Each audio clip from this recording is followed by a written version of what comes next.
juste rappeler que de quoi est-ce qu'on parle? Parce qu'on parle d'occuper le territoire, on parle de ce que dans les études urbaines, on appelle le droit à la ville, mais encore faut-il arriver à l'appliquer.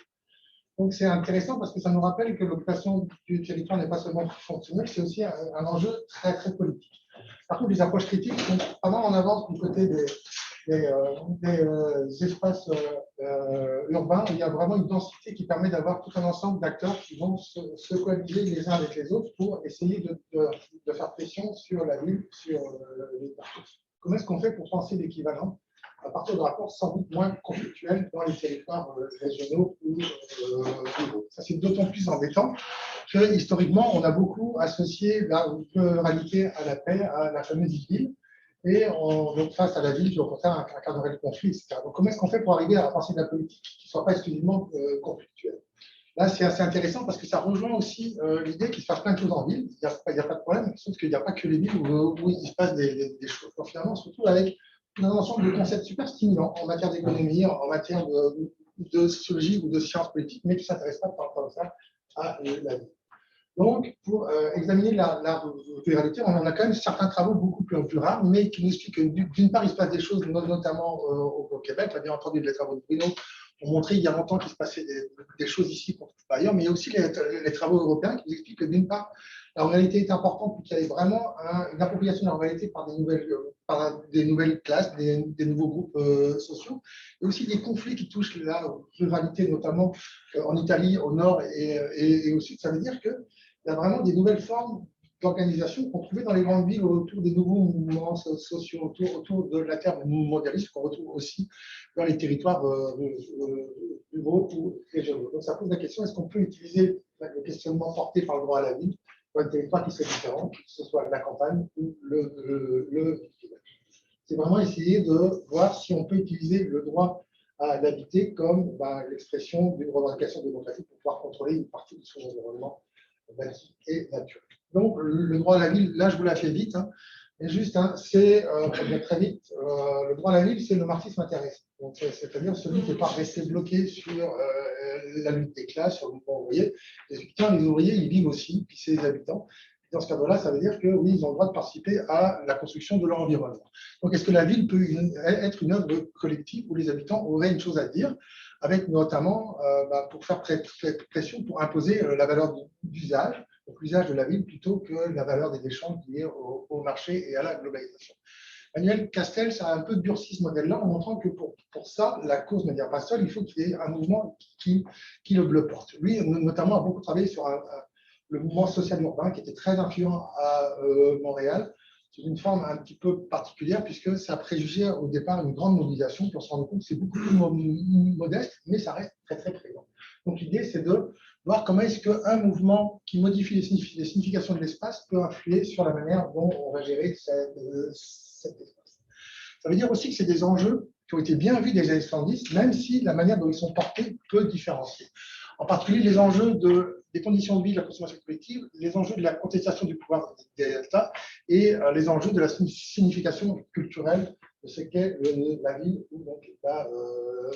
Autour de ces trois enjeux, on a tout un questionnement, mais qu'on doit absolument élargir, notamment pour montrer que le développement économique, ce n'est pas que en ville. On retrouve vraiment tous les suspects habituels de la réflexion marxienne ou marxiste, c'est-à-dire le mouvement ouvrier, la ville comme lieu d'exploitation du surproduction. Nous, ça ne nous intéresse pas tant que ça parce qu'on est beaucoup plus dans des endroits où il y a une économie autour de la ressource naturelle qui va être exploitée.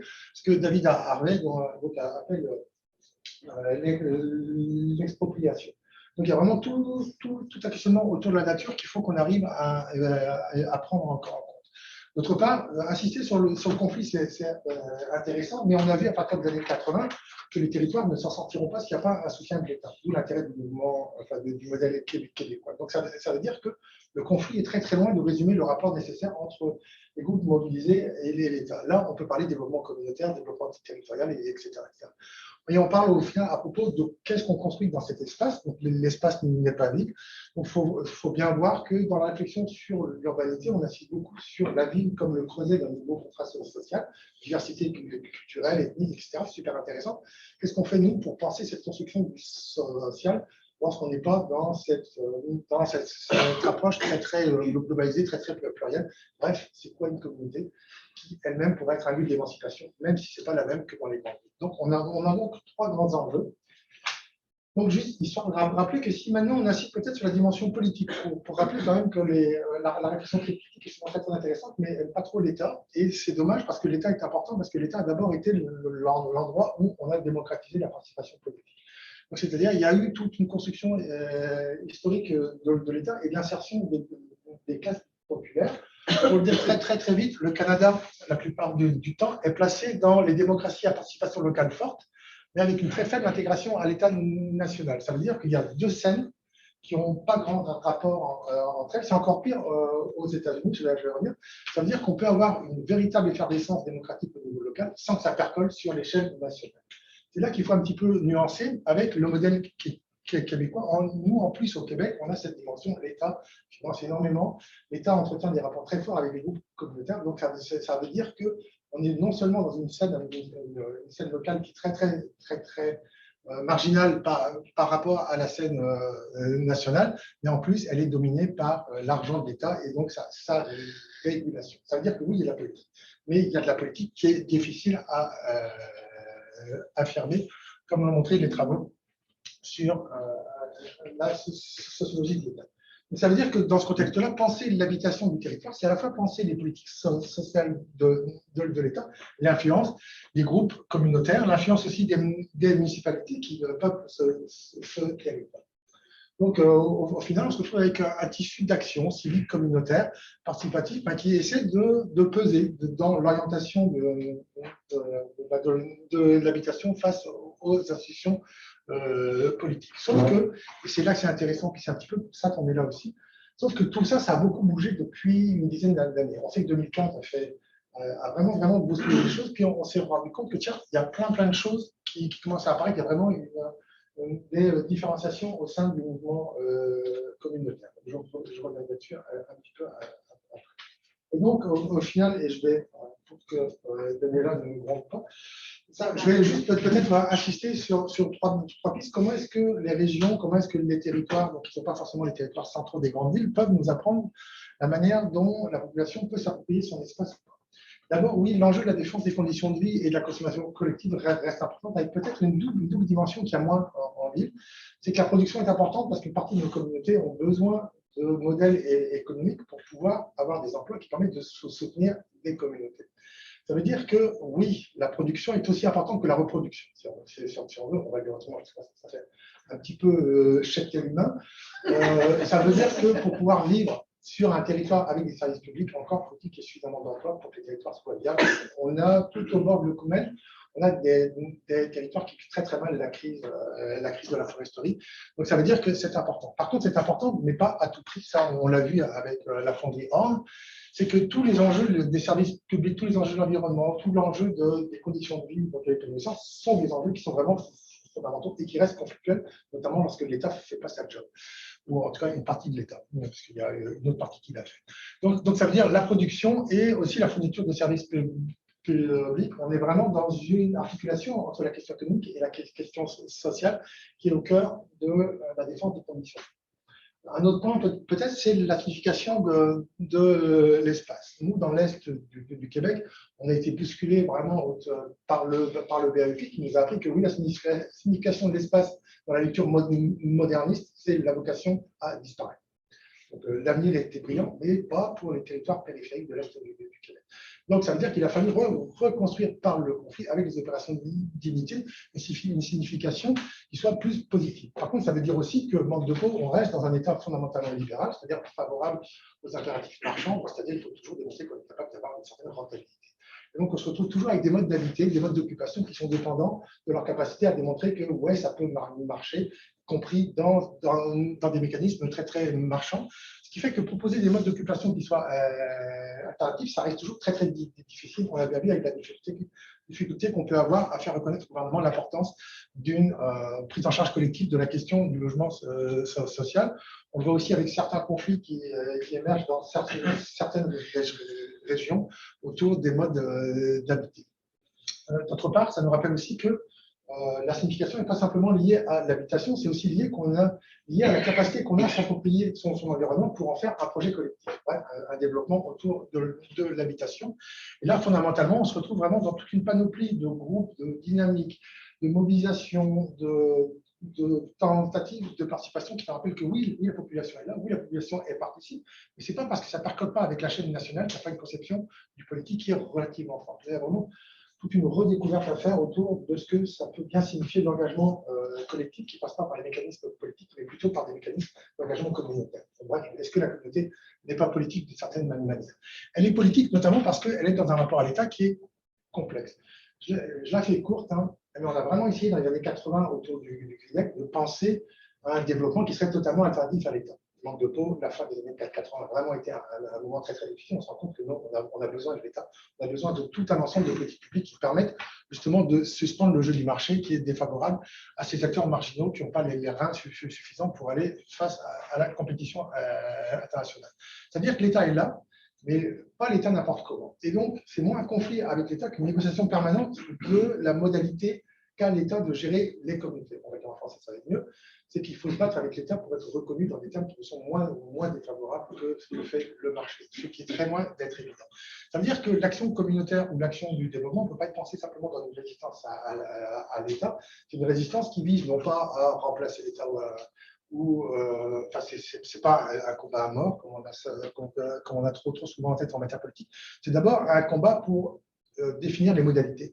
Donc, notamment, là, je pense au mouvement communautaire autonome qui parvient systématiquement à rappeler l'impératif qu'il ne faut pas que l'État détermine seul quelles sont les actions collectives. Et il y a aussi des victoires. C'est un petit peu toute la difficulté. Et je vais finir avec ça. La difficulté, c'est d'arriver à tout dire en 3 minutes. Donc, la difficulté, c'est d'arriver à penser à la fois un champ suffisamment complexe pour qu'il y ait temps en général, mais avec des victoires et des défaites. Parmi les victoires, je pense notamment à la reconnaissance de l'économie sociale qui a montré que oui, les groupes communautaires sont plus extérieurs à l'État, mais il y a aussi des grandes défaites, on va parler des nouveaux enjeux qui émergent depuis 2015. Depuis 2015, alors là, donc on se rappelle tous du coup de folie du Parti libéral donc au milieu des années 2010, qui sort de sa manche un projet de suppression des créés qui n'avait jamais été vraiment annoncé. Ça veut dire qu'on a vraiment mis un coup de pied dans la fourmilière. On aura demain Emmanuel Gay qui viendra nous parler de ça. La question est de savoir est-ce que c'est la fin d'une époque, c'est-à-dire la fin de la parenthèse du modèle québécois de développement ou pas. C'est dans ce sens-là qu'il s'est sans doute passé un truc en 2015 qu'on n'a pas encore tout à fait compris. Donc, on a d'un côté un mouvement qui va se refermer sur lui-même et qui va se centraliser à tout craint en cassant tous les liens autour de la concertation, en tout cas une partie des liens avec la concertation par rapport au milieu, la réforme Barrel en matière de santé, on a la loi 40 en matière d'éducation. Et ça veut dire que l'État finalement part en plongée, donc remplit sa mission et a coupé une partie des amarres avec le milieu. Ça peut être le milieu communautaire, ça peut être aussi le milieu politique municipal avec les créés. Donc on est vraiment dans une nouvelle donne politique qui fait que oui, le modèle québécois de développement s'est transformé. Ça veut dire aussi qu'il y a un nouveau jeu politique qui est en train de se jouer, qu'on ne comprend pas encore vraiment, avec certains acteurs qui vont être choisis, comme des leaders qui peuvent structurer certains espaces de politique publique, certains territoires, je pense notamment aux grandes villes, je pense aussi à l'économie sociale qui ont connu une belle reconnaissance, et encore une fois, c'est positif. Par contre, ça veut dire que c'est bon parce que tu reconnais ceux qui ont les reins les plus solides que tu es obligé de ne pas reconnaître les autres. Donc, on a parallèlement la multiplication. Le rapport un petit peu dans le désordre, finalement, l'État n'a pas tant de ça cassé de choses, mais l'État a beaucoup redéfini, on se retrouve avec une espèce de soupe qui, d'une part, démontre qu'il y a tout un ensemble de rapports qui sont en permanence en train de se renégocier. Je pense notamment, par le haut, aux fondations qui bougent beaucoup de la manière dont les groupes communautaires agissent, mais les groupes communautaires continuent à être présents. Mais ça veut dire aussi qu'on est dans une problématique du gouvernement à distance, en ce que, oui, les fondations ont un rôle pour orienter les différentes actions communautaires. L'intérêt là, c'est de voir que ce n'est pas l'État contre les communautés, c'est plutôt tout ça dans un tissu mouvement qui, au final, est extrêmement politique. Et bien entendu, en arrière-plan, On aura quelques invités qui nous parleront des mouvements citoyens et communautaires. Je pense que c'est important pour montrer que la démocratie, ce n'est pas seulement ça. La démocratie, c'est aussi les consultations citoyennes par rapport aux grands projets. On a connu des bons cas, avec notamment l'annulation du terminal gazier au Saguenay. Comment ne pas parler des conflits éoliens ici, aussi donc les gros conflits autour du transport de pétrole, etc. Ça veut dire qu'on peut plus développer comme avant, et les citoyens, il faudra bien qu'on arrive à les prendre en charge, tout en sachant les prendre en compte, tout en sachant que ce n'est pas facile. Une fois qu'on a dit ça, ça ne veut pas dire que c'est un jeu à somme négative, c'est un jeu qu'il faut qu'on arrive à comprendre. Et au final, je passe vite. Et le plus intéressant, c'est de montrer que c'est que les trois couches du modèle, oui, Vincent, ça rappelle des choses, parce qu'on a parlé en cours, mais ça rappelle vraiment les différentes couches du mouvement qui se sont transformées, avec le mouvement communautaire qui était le plus intégré, qui est de plus en plus intégré à l'État. La communauté éclatée, c'est tous les mouvements environnementalistes citoyens qui essaient de peser, mais qui sont obligés de rentrer par effraction. Et puis les réseaux intermédiaires qui sont en train de trouver sa place. C'est-à-dire que le modèle québécois est encore là, mais il est en train de bouger. Et je finis conformément à la demande de Daniela. Donc, dans ce contexte-là, ça veut dire que oui, ces trois enjeux sont pris en charge dans une dimension très, très politique, qui montre qu'il y a sans doute une question de droit, de participation démocratique à peupler son espace. Les trois enjeux sont là, donc il y a un véritable projet collectif encore, faut-il spécifier.